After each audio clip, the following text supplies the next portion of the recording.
नमस्कार प्यारे दर्शकों, तहे दिल से एसके टीवी हिंदी में आपका स्वागत। राजमहल की ऊंची ऊंची दीवारों के भीतर जहां नृत्य, संगीत और राजसी वैभव की कोई कमी न थी, वहां एक कोना था, एक अंधेरे और चुप कोना, जहां छोटी रानी अपनी चुप्पी ओढ़े बैठी रहती थी। राजा की दो रानियां थीं, बड़ी रानी जो गहनों की खनक और दरबार की चर्चा में डूबी रहती, और छोटी रानी जो उसी दरबार में एक छाया बनकर रह गई थी। बड़ी रानी के पास अधिकार था, सेविकाएं थीं, आदेश था। छोटी रानी के हिस्से में मौन और उपेक्षा आई थी। राजा भी बड़ी रानी के प्रभाव में आ चुके थे। छोटी रानी से उनका लगाव अब औपचारिकता भर रह गया था। छोटी रानी के दो पुत्र थे, शीत और बसंत। दोनों बालक भोले, समझदार और शांत स्वभाव के थे, मगर जीवन उनके लिए आसान नहीं था।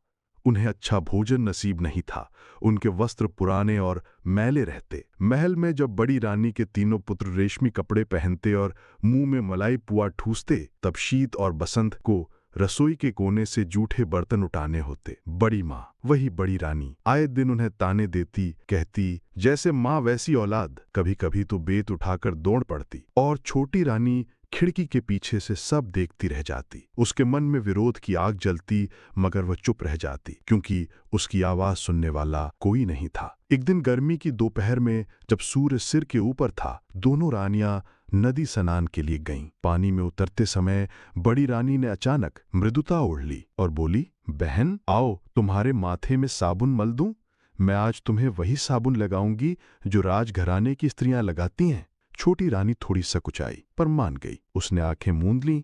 बड़ी रानी ने धीरे धीरे साबुन लगाया, फिर जेब से एक चांदी की डिब्बी निकाली और उसमें से हल्का सा पीलापन लिए लेप निकालकर छोटी रानी के माथे पर रगड़ दिया। क्षण भर में जैसे हवा सिहर उठी हो। छोटी रानी की देह कांपी, आंखों में धुंध आई, और देखते ही देखते वो एक तोता बन गई। पंख फड़फड़ाए, पिंजरे जैसे दुनिया टूट गई, और वो टी टी की आवाज करती आसमान की ओर उड़ गई। बड़ी रानी ने नदी से बाहर आकर सांस गहरी ली, कपड़े झाड़े और महल लौटकर एक ठंडी मुस्कान के साथ राजा से बोली, छोटी रानी डूब गई। मैंने बहुत कोशिश की बचाने की, मगर भाग्य। राजा चुप हो गए। उन्होंने सिर झुका लिया, जैसे कोई समाचार नहीं, एक हल्की सी जानकारी मिली हो, जैसे मन में पीड़ा नहीं, सिर में थकान हो। छोटी रानी की अनुपस्थिति से महल का रंग फीका पड़ गया, लेकिन किसी ने कुछ नहीं कहा। शीत और बसंत को ये बात जैसे तूफान की तरह लगी। वे माँ को नदी किनारे ढूंढने दौड़े,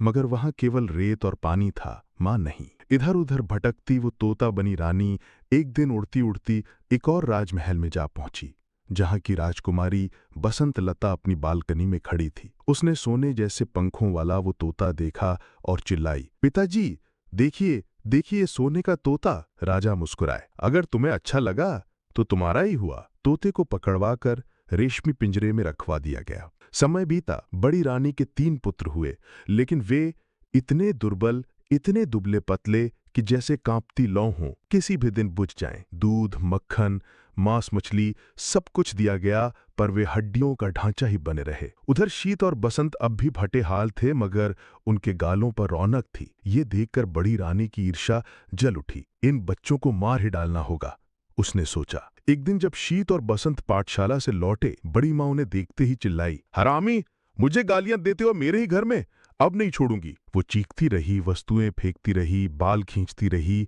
राजा दौड़ कर आए। क्या हुआ तुम्हें? रानी बोली, जब तक इनका खून पीना लूं चैन नहीं मिलेगा। राजा की आंखें बुझ चुकी थीं। उन्होंने आदेश दिया, मार डालो इन दोनों को। जल्लाद आया, हाथ पांव बांध दिए गए। शीत और बसंत रोते रहे, कोई नहीं रुका। जंगल में ले जाकर जल्लाद ने बोला, राजा का आदेश मैं नहीं टाल सकता, लेकिन मैंने तुम्हें अपनी गोद में पाला है। उसने उनके हाथ पांव खोले, पेड़ की छाल पहनाई और रास्ता दिखाया। अब तुम राजपुत्र नहीं रहे, कोई तुम्हें पहचाने उससे पहले निकल जाओ। फिर खुद वो वापस लौटा। रास्ते में एक सियार और कुत्ता मारा, उनका खून ले जाकर बड़ी रानी को दे दिया। रानी ने हंसते हुए कहा, अब तो मजा आ गया। उसने उस खून से स्नान किया, गीत गाया, अपने पुत्रों को मिठाइयां खिलाईं, और महल फिर से जश्न से भर गया। शीत और बसंत अब जंगल में थे, भूखे, थके, लेकिन जिंदा। बसंत पेड़ के नीचे बैठा था। भाई, पानी मिलेगा क्या? शीत ने गहरी सांस ली। मैं ढूंढ कर लाता हूं। मैं देखता हूं कहीं पास में पानी है या नहीं।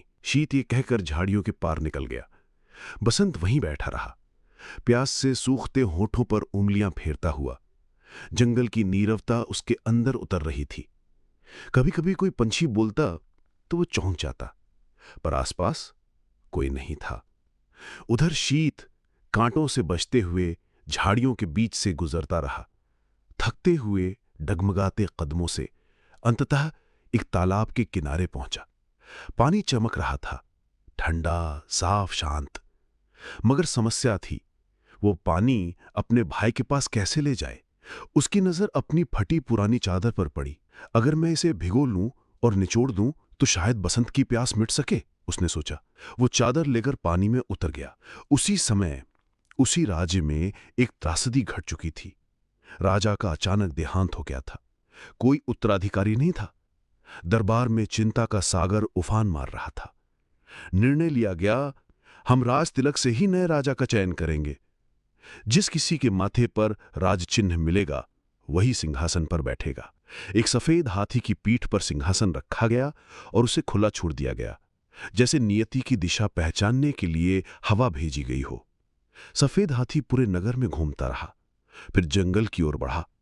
शीत तालाब में झुका हुआ था, माथे पर पानी की बूंदें झिलमिला रही थीं, और उसी पल सफेद हाथी उसकी ओर बढ़ा। कांपते हुए पौधे हटे। विशालकाय सफेद हाथी शीत के सामने आकर रुका, सूंड उठाया और एकाएक उसे सूंड में पकड़ लिया। अरे रुको, मेरा भाई बसंत! शीत चिल्लाता रहा हाथी पर चढ़ते हुए, मगर उसकी आवाज जंगल निकल गया। सिंहासन पर उसे बिठा दिया गया। नगर की जनता जय जयकार करने लगी, ढोल नगाड़ों की आवाज गूंजने लगी। राजपुरोहित ने माथे पर तिलक लगाया। अब शीत राजा बन गया था। उधर बसंत अकेले पेड़ के नीचे बैठा रहा। उसका गला सूख चुका था, आंखें थकी थी। शीत, भाई क्यों नहीं लौटे? घंटों बीत गए, फिर सूर्य अस्त हुआ। रात आई, स्याह और डरावनी। बसंत वहीं मिट्टी पर लेट गया, भूखा प्यासा पर थका हुआ इतना कि नींद ने उसे धीरे धीरे अपने आगोश में ले लिया। सुबह एक सन्यासी उस जंगल से गुजरा। उसने मटमैले बालों वाले उस बच्चे को देखा, निर्वस्त्र, थका हुआ, निर्जीव सा। सन्यासी ने झुककर उसे गोद में उठा लिया और अपनी कुटिया में ले आया। वहीं दूसरी ओर शीत अब नए राज्य का शासक था, पर हर रात जब वो सोने जाता, उसकी आंखें किसी सिंहासन पर नहीं बल्कि उस पेड़ की ओर जाती जहां उसने अपने भाई को छोड़ा था। बसंत, मेरा छोटा भाई कहाँ होगा? कई बार वो राज के उत्तरदायित्व भूल जाता और खिड़की से बाहर देखता, जैसे कहीं से बसंत लौट आएगा। जंगल में सन्यासी की कुटिया अब बसंत का नया घर बन चुकी थी। वो हवन के लिए लकड़ियां काटता, पूजा के लिए फूल लाता और जंगल के कंदमूल खाकर जीवन बिताता। धीरे धीरे उसकी चाल में स्थिरता आ गई थी। वो अब दिन रात सवालों में नहीं डूबता था। सन्यासी के पास बैठकर वो शास्त्रों की बातें सुनता, स्वरों की लय पहचानता और जीवन की कठिनाई को समझने लगा था। लेकिन हर पूर्णिमा की रात जब आकाश में दुधिया चांद निकलता, वो उसी पुराने पेड़ के नीचे जाकर बैठ जाता और बुदबुदाता, भाई तुम कभी लौटोगे? उधर बड़ी रानी के जीवन में भी भारी परिवर्तन आया। एक दिन अकस्मात उस राज्य पर दैवी विपत्ति आ पड़ी। आकाश से बिजली गिरी, खेत सूख गए, अनाज के भंडार जलकर राख हो गए। राजा यानी शीत और बसंत का पिता सब कुछ छोड़कर अज्ञातवास को निकल पड़ा। बड़ी रानी, जो कभी महल की मालकिन थी, अब फटे कपड़ों में दर दर भटकने लगी। लोग उसकी ओर देखना भी पसंद नहीं करते थे। उसकी आंखें सूनी हो चुकी थी। एक दिन अपने तीनों दुर्बल पुत्रों के साथ समुद्र किनारे खड़ी वो चुपचाप लहरें देख रही थी। तभी एक उफनती लहर आई और तीनों पुत्र बह गए। उसने दौड़कर उन्हें पकड़ने की कोशिश की, लेकिन सब बेकार। अंततः वो भी समुद्र में कूद पड़ी। उधर बसंत लता अब बड़ी हो चुकी थी। सौंदर्य और विवेक की प्रतिमूर्ति, उसके लिए स्वयंवर का आयोजन हुआ। तोता, जो असल में शीत और बसंत की मां थी, ने सजने की सारी बातें बसंतता को बताईं। क्या पहनना है, क्या नहीं, किस गहने में स्त्री सुंदर दिखती है, और अंत में कहा, लेकिन यदि कोई वर तुम्हारे लिए गजमुक्ता नहीं ला सका तो समझो वो योग्य नहीं। बसंत लता ने स्वयंवर से पहले घोषणा करवा दी मैं उसी से विवाह करूंगी जो मेरे लिए गजमुक्ता लाएगा। राजकुमारों का दल गजमुक्ता की खोज में निकल पड़ा। उन्होंने सुना कि गजमुक्ता केवल समुद्र के किनारे पाए जाने वाले सफेद हाथियों में होते हैं। कई घायल हुए, कोई बह गया, कोई टूटा, सब लौट गए खाली हाथ, लहूलुहान। ये समाचार शीत राजा के कानों तक पहुंचा। गजमुक्ता की मांग करके बसंत लता ने मेरा अपमान किया है। गुस्से में उसने कहा, अब मैं उसे बंदिनी बनाऊंगा। उसने सेना भेज दी। युद्ध हुआ, बसंत लता का राज्य पराजित हुआ और वो कैद हो गई। बसंत को अब भी कुछ नहीं पता था। वो अपने ही जीवन के जंगल में खोया हुआ था, लेकिन नियति अब उसके द्वार पर दस्तक देने वाली थी। कुटिया के बाहर एक विशाल बरगद का वृक्ष खड़ा था। उसकी जटाएं जमीन चूमती थीं और उसकी शाखाओं पर पक्षियों का एक संसार बसता था।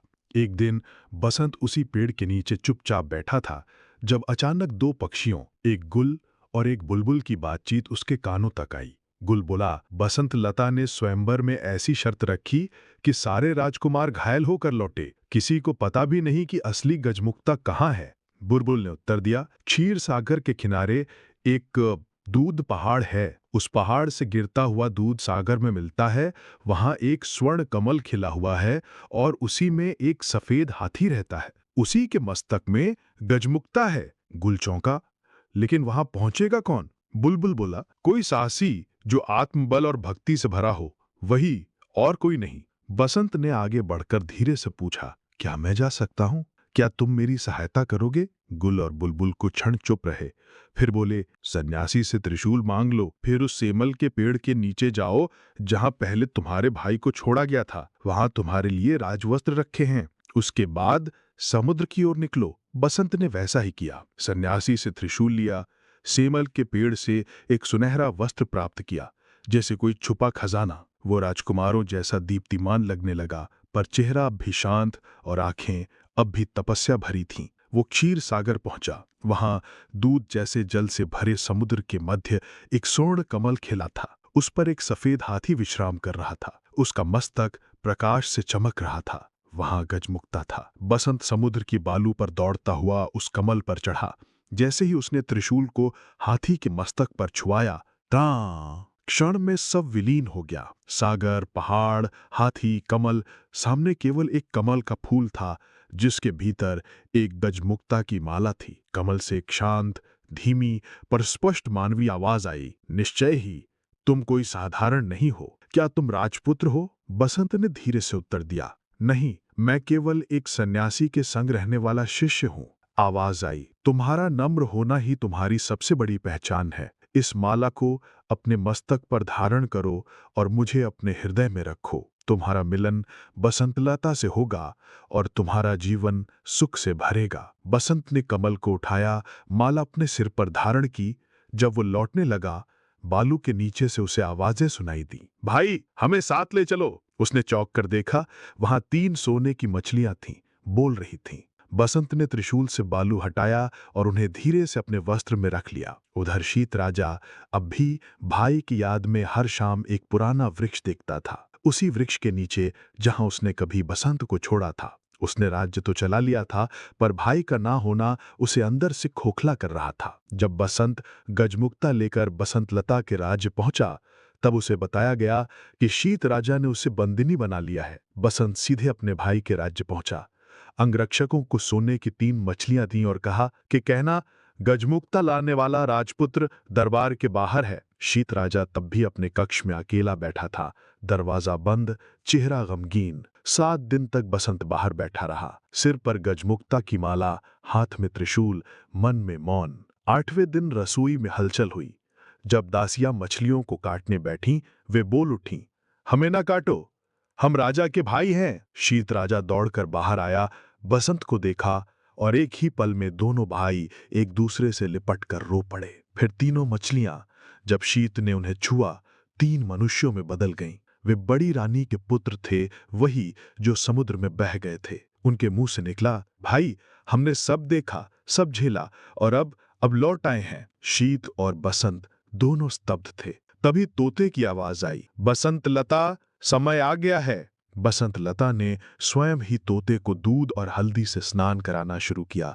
तोते के माथे की दवा पोंछी और चमत्कार, तोता एक सुंदर स्त्री में बदल गया। बसंत लता पीछे हट गई। तुम कौन हो? देवी हो या परी? उसने उत्तर दिया, मैं ही हूं शीत और बसंत की मां, तुम्हारी सास। शीत बसंत दौड़ते हुए आए, मां को गले लगाया। राजा पिता जो निर्वासित हो चुके थे, ये समाचार सुनकर लौट आए। बड़ी रानी अब नहीं थी, पर उसके पुत्र वापस आ गए थे। बसंत लता ने विवाह से पहले घोषणा की, मैं पालकी में अकेले जाऊंगी, लेकिन उसने चुपके से मां को अपनी पालकी में बिठा लिया।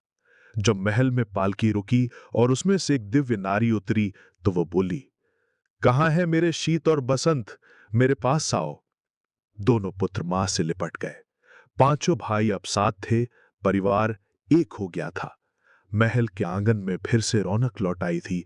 इस बार किसी के आंसू नहीं, केवल मधुर स्मृतियां थीं।